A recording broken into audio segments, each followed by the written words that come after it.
தருமபுரி பாராளுமன்ற வேட்பாளர் சௌமியா அன்புமணி அவர்களின் அறிமுக கூட்டத்தில் பாமக துணைத் தலைவரும் சட்டமன்ற உறுப்பினருமான திரு சதாசிவம் அவர்கள் திமுக, அதிமுக இரண்டு கட்சிகளும் தங்களை பார்த்து பயந்துவிட்டதாக பேசி தேர்தல் களத்தை சூடாக்கியுள்ளார். பெண்களும் அந்த அம்மா கையை பிடிச்சி பேசலாம், கிட்ட போலாம். ஒரு குழந்தை பெண் தெய்வம் நம்ம நாடாளுமன்றத்தை தருமபுரி பெண் தெய்வம் ஆள போகின்றது. அவ்வளவு எளிமையானவர்கள், படித்தவர்கள், பண்பானவர்கள்.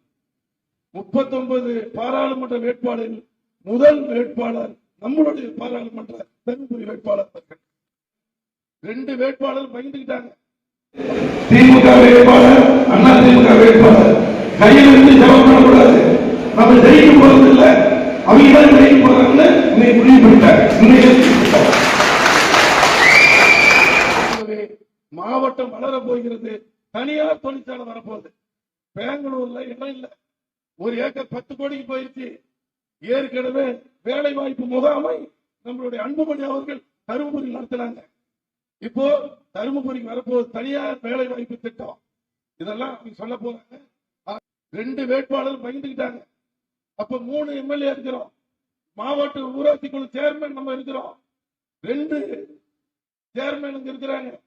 கூட்டணி கட்சியினுடைய பாரதிய ஜனதாவுடைய பொறுப்பாளர்கள், தமிழ் மாநில காங்கிரஸ் பொறுப்பாளர்கள், டிடிவி பொறுப்பாளர்கள் இருக்காங்க. ஆகவே வெற்றி பெறுவது உறுதியாகின்றது என்பதை சொல்லி 20% நம்மளுடைய எந்த கட்சியில் 20% இருக்காங்க. அவங்க இந்த ஓட்டை முடிவு பண்ணாங்க.